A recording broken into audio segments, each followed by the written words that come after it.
La Concellería de Educación del Concello de Ourense quiere implicar a los padres en la educación en valores de sus hijos. Programas como el Camiño Escolar, Desayunos Saludables o la promoción del ejercicio deben de salir de las aulas y extenderse a las familias para que tengan éxito. La web educacionourense.com ofrece la posibilidad de conocer las actividades que se realizan desde el Concello e implicarse en ellas. Así lo destacaba esta mañana Ana Garrido.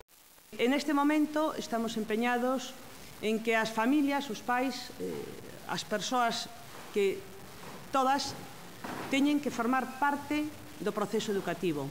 Sin elas non conseguiremos transformar os hábitos da nosa cidade.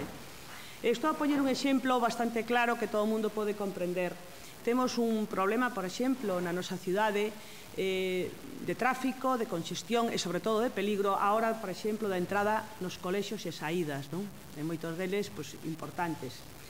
Pois nos puxemos a andar, fai xa 3 anos, un proxecto que é o Camiño Escolar, que estamos ampliando a máis centros. E que consiste isto? Pois isto consiste en que, da mans dos pais, das nais, temos que retirar esos coches e facilitar que os nenos vayan a pé, vayan andando, vayan seguros, porque se convertimos o entorno dos colexios en seguros, vai a ser seguro para toda a sociedade. Conseguimos moitísimos efeitos deste tipo.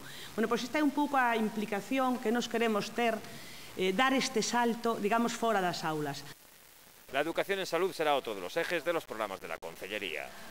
Estamos moi empeñados en facer actividades que formen a cidadáns para o futuro na súa saúde, e me refiro aos programas de alimentación, de bons hábitos, de deporte e demais. En este sentido, eu quería anunciar hoxe que a Fundación de don Valentín Fustero, eminente cardiólogo, por fin nos escolleu como un concello que vai a facer actividades da súa fundación. Nos vamos a empezar con as series de 3 a 6 anos de nenos, porque este é un proxecto para toda a vida de alimentación, de saúde, de exercicio físico, para prever esas enfermedades de maiores, cardiovasculares, que son, como saben vostedes, a primeira causa de morte nas sociedades avanzadas.